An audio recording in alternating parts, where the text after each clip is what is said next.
ہر شخص جانتا ہے کہ اس وقت سب سے بڑا مسئلہ ہمارا تحفظ و استحکام پاکستان ہے۔ جو لوگ بالکل ہی اپنے ذاتی حالات میں یا اپنے آرام اور عیش میں یا اپنے ذاتی مسائل کے اندر گم ہو جاتے ہیں،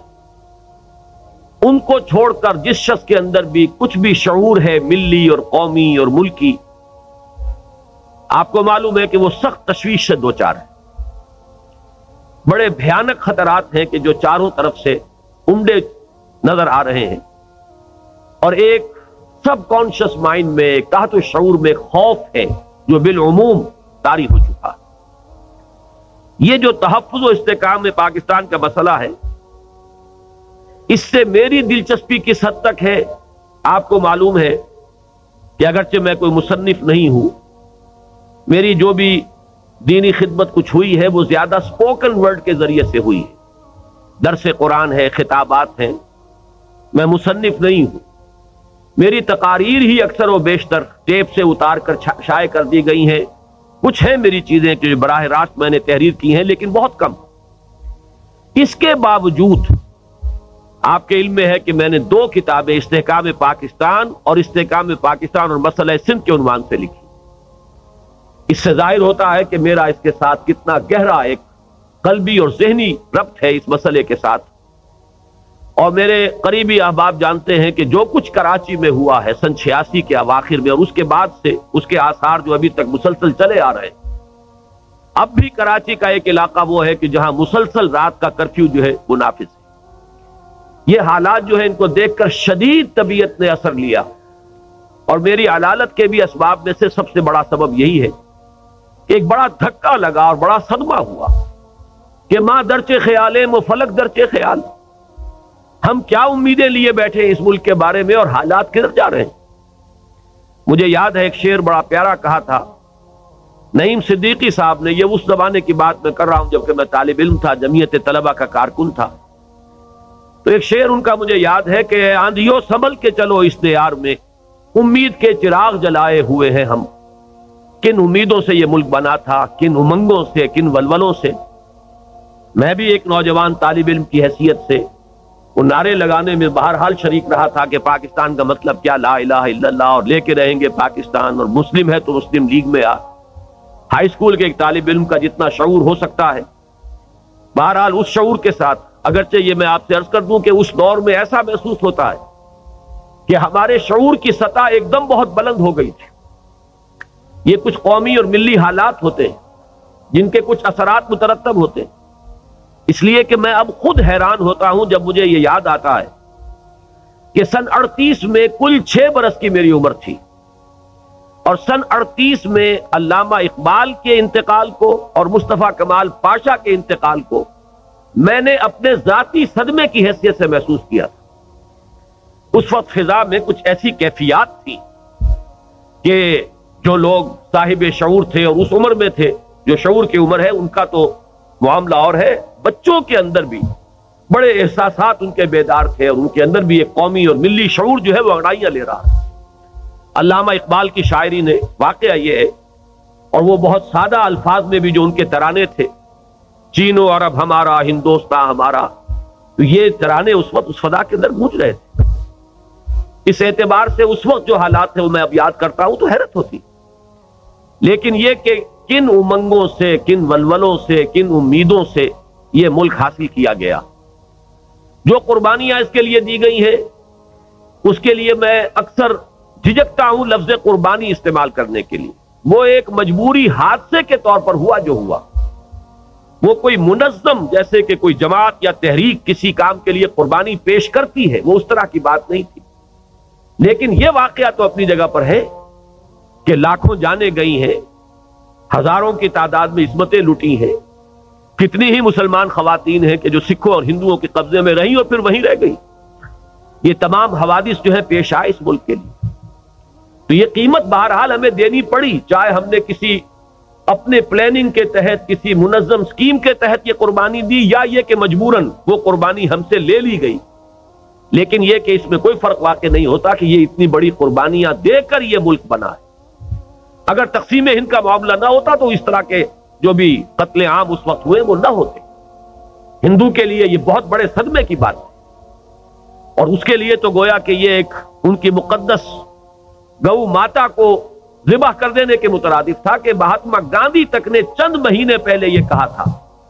کہ پاکستان صرف میری لاش کے اوپر بن سکتا ہے. اب ظاہر بات ہے کہ پھر جب بنا ہے پاکستان تو ان کے جو احساسات ہو سکتے تھے اس کا ہمیں خوب اندازہ ہے، اور اس کی وجہ سے جو وہ خون کی ندیاں بہیں، اور مجھے چونکہ خود تجربہ ہے، 1.25 مہینے ایک شہر میں ہم محصور رہے ہیں، حصار ہی اس قصبے کا نام تھا مشرقی پنجاب میں، اور ہم محصور رہے. آئے دن حملے ہوتے تھے، بس یہ کہ اللہ تعالیٰ کی کوئی خاص برکت تھی، نقشبندی سلسلے کے ایک بزرگ وہاں مقیم تھے، اور ان کی وجہ سے مسلمانوں میں کچھ اجتماعیت اور شیرازہ بندی ایسی ہو گئی تھی کہ انہوں نے مورچے بنا لیے تھے اور وہ دفاع اپنا کر رہے تھے، جب تک کہ ہندو فوج نے آ کر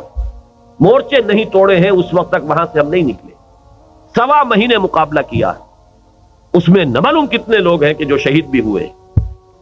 پھر 20 دن پیدل قافلے کے ساتھ چل کر پاکستان پہنچنا ہوا تھا. بعض لوگ تو صرف ان الفاظ کو محاورے کے طور پر استعمال کرتے ہیں کہ آگ اور خون کے دریا عبور کر کے آئے ہیں. میں تو واقعتاً ان کیفیات سے گزرا ہوں.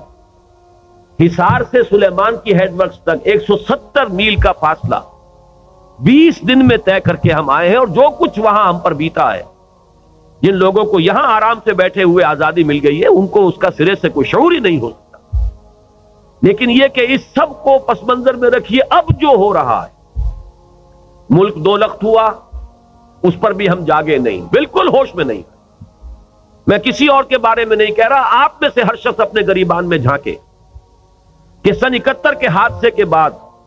اس نے اپنے معمولات تک میں کوئی فرق کیا. جو رنگ تھا، جو ڈھنگ تھا، صبح سے شام تک کے جو پروگرام تھے، جو پرسوٹس تھے، جس چیز کے لیے کہ ہم بھاگ دوڑ کر رہے تھے، جو ہماری اقدار تھیں، وہ خالص مادہ پرستانہ تھی یا جو بھی تھی،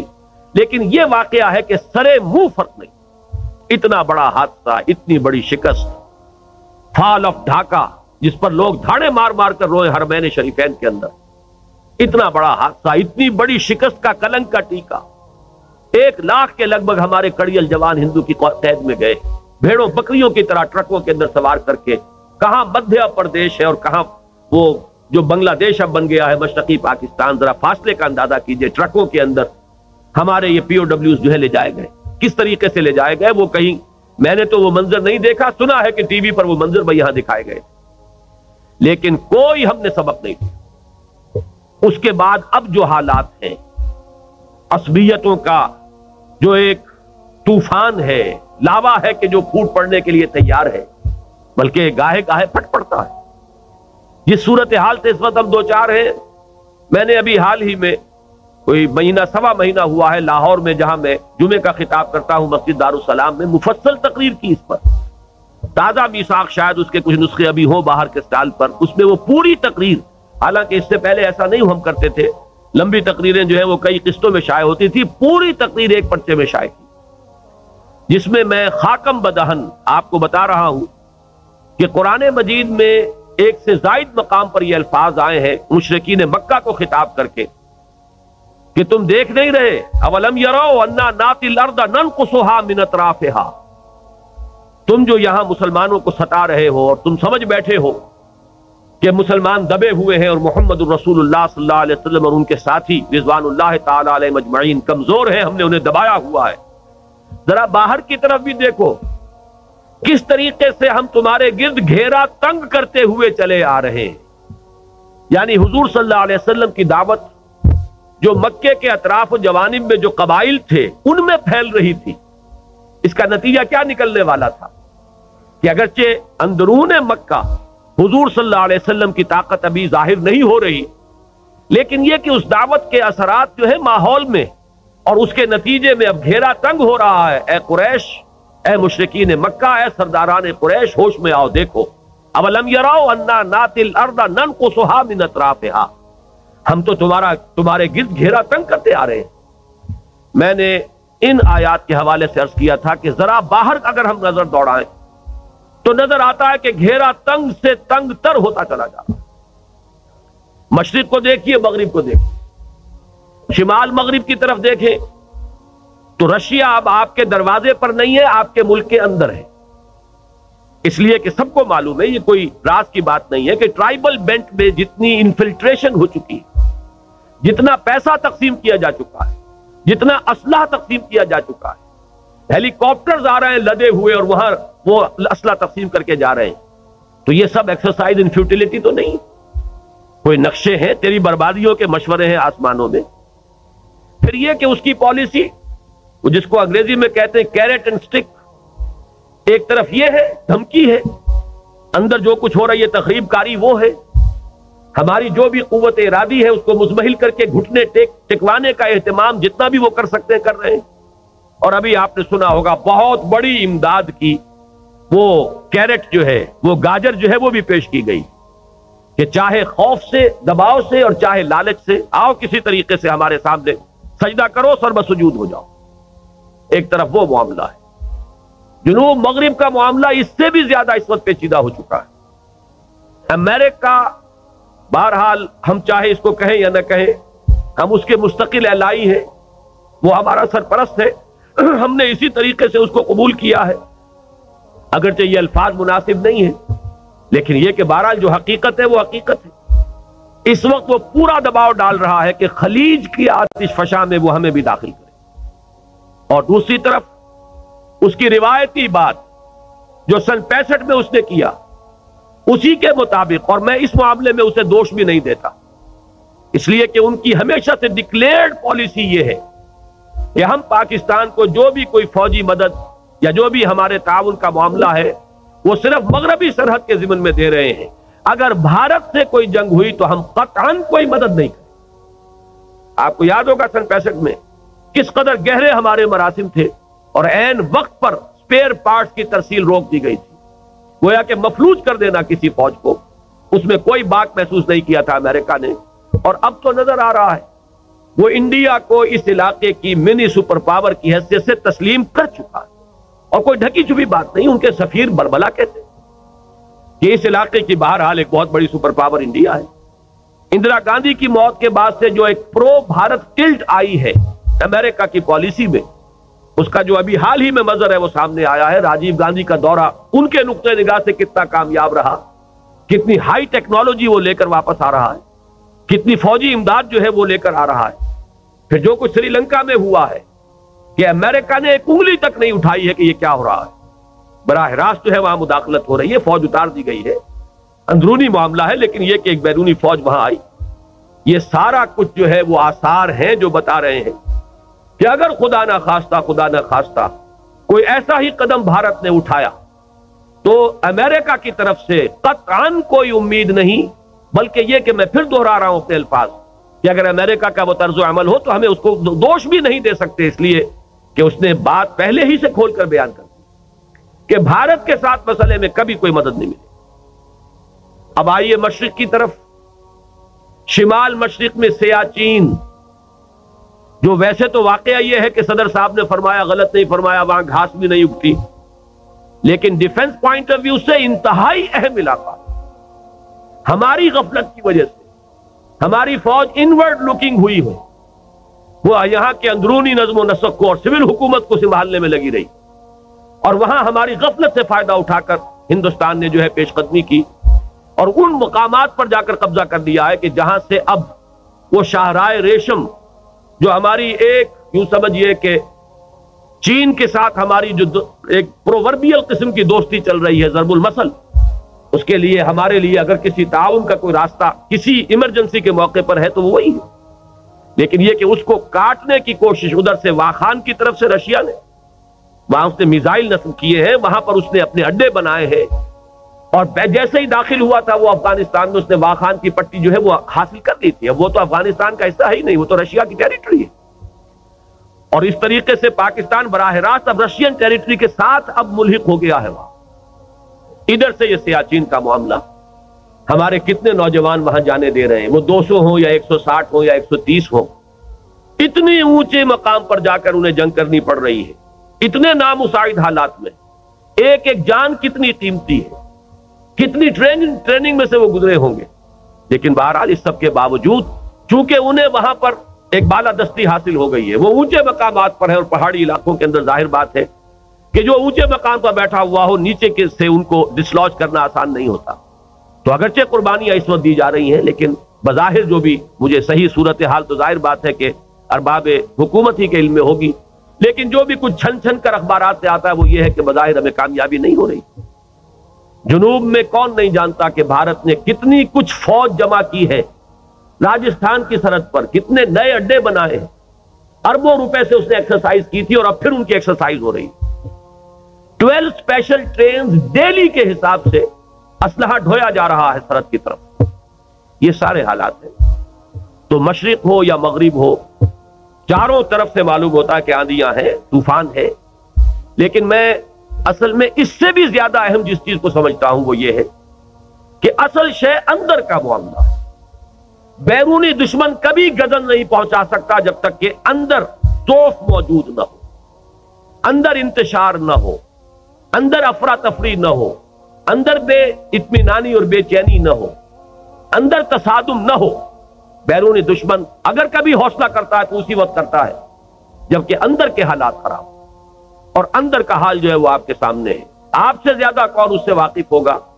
مجھے یہ اندازہ ہے کہ پنجاب کے رہنے والے ابھی نہیں جانتے کہ حالات کیا ہیں. کتنے لوگ ہیں جن کا کراچی آمد و رفت کا معاملہ ہے، کراچی میں اندرون سندھ جو کچھ ہے اس فضا سے عظیم اکثریت ابھی تک پنجاب میں رہنے والوں کی واقف ہی نہیں. میں نے اپنے طور پر کوششیں کی، وہاں سیمینار منعقد کرائے، سندھی دانشوروں کو وہاں بلایا، ٹاؤن ہال لاہور کے اندر کئی دن مسلسل مذاکرات جاری رہے. میں نے مضامین شائع کیے، تقاریر کی کہ خدا کے لیے سمجھو کہ کیا ہو رہا ہے. لیکن یہ کہ ابھی تک جہاں تک میرا اندازہ ہے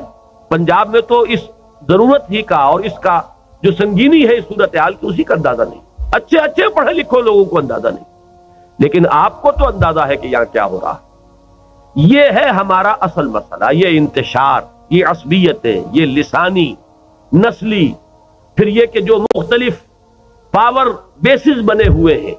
مختلف مفادات کے جو حلقے بنے ہوئے ہیں، ان کے آپس میں مفادات کی رسا کشی اور ٹکراؤ، یہ ہے اصل میں ساری جو ہماری خطرے کی جگہ ہے، جو اندیشے کا مقام ہے وہ یہ. تو گویا کہ میں جو بات آپ سے عرض کرنا چاہتا ہوں وہ یہ ہے، دو ایک جملوں کے اندر خلاصہ، کہ ہمارا اس وقت سب سے بڑا مسئلہ استحکام پاکستان اور تحفظ پاکستان، لیکن اس کے لیے سب سے بڑی ضرورت وہ ہے در حقیقت اندرونی یکجہتی، اتحاد، وحدت ملی. ان عصبیتوں سے بالا تر کوئی شے ہو، مفادات سے بالا تر کوئی نقطہ نظر ہو. حقوق کے لیے یقیناً ہر ایک کو کوشش کرنی چاہیے، کسی کی بھی مظلوم کو، ظالم کو کھلی چھوٹ نہیں دینی چاہیے، اس کے لیے وہ جھگڑے اور اپنے حقوق حاصل کرے. لیکن یہ کہ اس سے بالا تر کوئی شے ہو جو انہیں جوڑنے والی بھی ہو، ان کے اندر ایک ملت کا احساس برقرار رکھے. ان کے اندر اگر وہ یگانگت کا احساس بالکل ختم ہو جائے گا تو پھر یہ جو حقوق کی لڑائی ہے اور یہ جو بھی مختلف مفادات کے اعتبارات سے، نسلی اور لسانی اعتبارات سے جو رسا کشی شروع ہو چکی ہے، یہ انتہائی تباہ کن ہوگی. اور صورت وہی ہوگی جو کہا گیا کبھی کہ تمہاری داستان تک بھی نہ ہوگی داستانوں. میں نے جو استحکام پاکستان اور مسئلہ سندھ نامی کتاب لکھی، اگر آپ کی نظر سے گزری ہو تو میں نے اس کے ٹائٹل کے اوپر چونکانے کے لیے، لیکن یہ کوئی تصنع نہیں، تکلف نہیں، میرا احساس ہے، حقیقی احساس ہے، کہ میں نے اس میں یہ لکھا ہے کہ عجیب اتفاق ہے، ایک ہی سن تھا، سن ہجری 93، سن عیسوی 712، ایک ہی سن میں اسلام داخل ہوا بر اعظم یورپ میں اسپین کے راستے سے، اور بر عظیم ہند میں سندھ کے راستے سے. یہ ایک ہی سال ہے، اور حسن اتفاق کہیے یہ دونوں ملکوں کا نام جو ہے سین سے شروع ہوتا ہے. ادھر سندھ میں محمد ابن قاسم داخل ہوئے رحمت اللہ علیہ، ادھر اسپین میں طارق چبر کنارہ اندلس سفینہ سوخت طارق ابن زیاد رحمت اللہ علیہ داخل ہوئے. یہ ایک ہی سن ہے، اسپین اور سندھ. آپ کو معلوم ہے اب 500 برس ہونے کو آئے ہیں کہ اسپین سے اسلام کا نام و نشان ختم ہو. 1492 یہ سقوط غرناطہ کی تاریخ ہے. اب آپ سمجھیے کہ 1992 میں کتنی دیر رہ گئی ہے. 1990 تو آپ کے اخبارات میں بہت آتا ہے، تو ذرا 2 سال اور بڑھائیے تو 92 ہو جائیں گے. پورے 500 برس ہو گئے وہ زمین جہاں ہزاروں مسجدیں تھیں،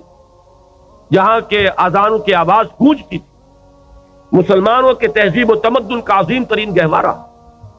علم اور فن کا سب سے بڑا گہوارہ. یورپ کو علوم پہنچے ہیں، فنون پہنچے ہیں، سائنس پہنچی ہے، فلسفہ پہنچا ہے، غرناطہ کی یونیورسٹیوں سے. یہ سب کچھ جو کچھ ہوا ہے، لیکن 500 برس ہو گئے. وہاں اب نہ کوئی اذان دینے والا ہے، نہ کوئی نماز پڑھنے والا ہے. اب وہاں پر وہ کھنڈرات ہے، اگرچہ وہ کھنڈرات بتا رہے ہیں، ہماری عظمت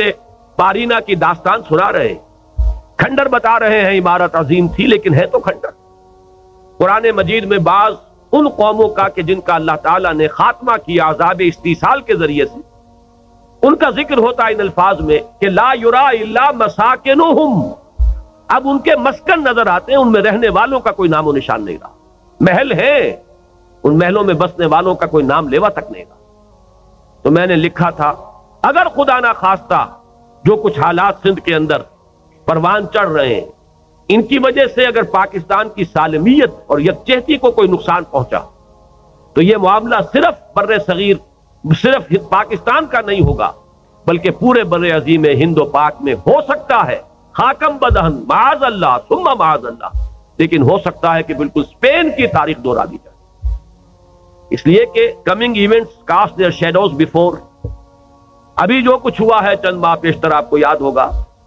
کہ اگرچہ 40 سال کے دوران مسلمانوں کا خون بہتا رہا ہندوستان میں، لیکن اس انداز میں کبھی نہیں بہا تھا جس انداز میں کہ میرٹھ میں، میرٹھ کارنیج جسے آپ کہتے ہیں، قتل عام کھڑے ہو کر جس طریقے سے کہ گولیوں سے اڑائے گئے ہیں مسلمان. فسادات ہوتے تھے، پولیس ساتھ دیتی تھی ہندوؤں کا، کچھ ادھر کے بھی شہید ہوتے تھے، کچھ ادھر کے بھی مرتے تھے، یہ سب کچھ تھا. میں جب پہلی مرتبہ بھارت گیا ہوں پاکستان آنے کے بعد، سن 47 میں جب کراس کیا تھا بارڈر، تو سن 80 میں دوبارہ جانا ہوا. پوری ثلث صدی کے بعد، 1/3 آف اے سینچری، اس وقت میں ایک اطمینان لے کر آیا تھا. مجھ سے کہا تھا ہندوستان کے متعدد شہروں کے مسلمانوں نے، اور میں بہت ہی مطمئن ہو کر آیا، اور ان کی اس بات سے مجھے ایک طرح سے خوشی ہوئی تھی، اگرچہ اس میں ہمارے لیے بڑا طنز تھا، مسلمانوں نے پاکستان کے لیے، میرے لیے بھی اور آپ کے لیے بھی. ان کا کہنا یہ تھا کہ سن 71 تک ہم یہ سمجھتے تھے کہ پاکستان ہمارا محافظ ہے. سن 71 کے بعد سے اب ہماری سوچ یہ ہے کہ پاکستان تو اپنی ہی حفاظت کر لے تو بہت بڑی بات ہے، ہماری حفاظت کیا کرے گا. ہمیں تو خود یہاں رہنا ہے، یہاں جینا ہے، یہاں مرنا ہے. اور اب مرنا ہے تو بھیڑوں بکریوں کی طرح نہیں مرنا ہے، مار کر مرنا ہے. تو میں ایک اطمینان لے کر آیا. لیکن یہ کہ اب جو کچھ ہوا ہے وہاں، واقعہ یہ ہے کہ یہ ساری کیفیت وہاں برقرار رہی ہے. احمد آباد میں بھی مسلمان نے پھر اس طرح بھیڑوں بکریوں کی طرح پر ذبح ہونا گوارا نہیں کیا. علی گڑھ کا مسلمان بھی جو ہے اس نے مقابلہ کیا. لیکن جو کچھ میرٹھ میں ہوا ہے یہ ہے اصل میں آئی اوپنر کہ اگر حالات کہیں پاکستان کے خراب ہو گئے، ہندو ایک سائیکی ہے، ہندو کی ایک اس کی ذہنیت ہے، چاہے وہ ہم سے اس وقت 10 گنا بڑا ہو چکا ہو اور طاقتور ہو چکا ہو، 100 گنا بھی ہو جائے، تب بھی ایک خوف اس کے ذہن میں ہے. جب تک شمال مغرب میں ہندوستان کے، یہ پاکستان کے نام سے ملک موجود ہے، اس کے ذہن میں خوف ہے. اور یہ خوف ہے جو اسے روکے ہوئے. جس روز یہ خوف ختم ہو گیا، میں نے ابھی تھوڑی دیر ہوئی ایک صاحب سے بات ہو رہی تھی تو مایوسی کا ایک مظہر میرے سامنے آیا، اور مجھے یاد آیا سن 48 کا ایک واقعہ، وہ بھی میں آپ کو سنا دوں. میرے والد صاحب اس وقت پاکستان آنے کے فوراً بعد قصور میں سرکاری ملازم تھے، وہاں پر ان کی اس وقت پوسٹنگ تھی. میں گورنمنٹ کالج لاہور میں پڑھتا تھا، ہر اتوار کو میں جاتا تھا، 30 میل کا تو کل فاصلہ ہے. وہاں میں نے دیکھا کہ بہت سے میو قافلے واپس ہندوستان جا رہے ہیں. وہ راستہ وہی تھا قصور سے ہو کر اور فیروزپور کی طرف. ہزاروں کی تعداد میں قافلہ در قافلہ میو جو آئے تھے پاکستان، وہ اب واپس جا رہے ہیں ہندوستان. میں نے ایک بوڑھے میو سے پوچھا کہ کیا وجہ ہے، آپ کیوں آئے تھے یہاں، اب آئے تھے تو جا کیوں رہے؟ یہ نظرات کو اس علاقے کی بولی کا کوئی اندازہ ہے، وہ میں صحیح تو شاید پروناؤنس نہ کر سکوں، لیکن میں چاہتا ہوں جو میرے قلب کے اوپر وہ منقش ہیں الفاظ، انہوں نے اپنی خاص میواتی زبان میں کہا کلمان کا مارا ڈولا ڈولا پھرا ہاں کلمان نہ قدر نہ کی لوا جانا ہندو ہو جاؤں گا کہ کلمے کی وجہ سے ہم پریشان گھوم رہے ہیں. ان کا مطالبہ یہ تھا کہ ہمیں یکجا آباد کرو, ایک ضلع سے آئے ایک ضلع میں آباد کرو, چاہے وہ بارڈر ڈسٹرکٹ ہو ہمیں پرواہ نہیں ہے, ایک ضلع میں آباد کرو. لیکن انہیں منتشر کیا جا رہا تھا, کوئی کہیں چلا جائے کوئی کہیں چلا جائے. اس پر وہ اڑ گئے تھے اور بالآخر انہوں نے فیصلہ کیا کہ ہم ہندوستان جاتے ہیں. اور یہ جملہ اس بوڑھے میو کی زبان سے میں نے سنا کہ ہم اس کلمے کی وجہ سے پریشان گھوم رہے ہیں, کلمان کا مارا ڈولا ڈولا پھرا. کلمان نے قدر نہیں کی, کلمے نے ہماری قدر نہیں کی, ہم گھر بار چھوڑ کر آئے یہاں پر, لیکن اس کلمے نے ہماری قدر نہیں کی, لوا جانا ہندو ہو جائیں گا. چلو دیکھا جائے گا, اب ہندو ہو جائیں گے, ہندوستان جائیں گے. آج میں نے اپنے ایک دوست اور عزیز کی زبان سے الفاظ سنے کہ جی کچھ بھی ہو جائے, ہندوستان کے ساتھ کنفیڈریشن ہو جائے, یہ ڈیوائیڈڈ فیملیز تو آپس میں ملیں گی, ملنا جلنا تو ہوگا. میرا واقعہ یہ ہے کہ جو میری کیفیت ہوئی اس جملے کو سن کر, اور یہ ظاہر بات ہے کہ یہ کسی ایک شخص کی سوچ نہیں, یہ سوچ بڑے پیمانے پر اب پہنچ گئی.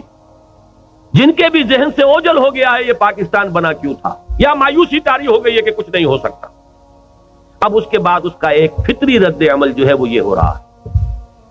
پوری تاریخ میں نے جو استحکام پاکستان میں لکھا 400 برس کی تاریخ ہے پشت پر. الف ثانی کا پورا تجدیدی سرمایہ جو ہے وہ در حقیقت بر صغیر پاک و ہند میں حضرت مجدد الف ثانی, حضرت شیخ عبد الحق محدث دہلوی, شاہ ولی اللہ دہلوی, تحریک شہیدین, اس کے بعد اس دور میں مولانا شیخ الہند مولانا محمود الحسن رحمۃ اللہ علیہ, پھر جس طریقے سے تبلیغی جماعت, جماعت اسلامی, علامہ اقبال, یہ ساری تاریخ. کیا حال یہ ہمارا ہو گیا ہے کہ پاکستان جن ولولوں سے, جن امیدوں سے,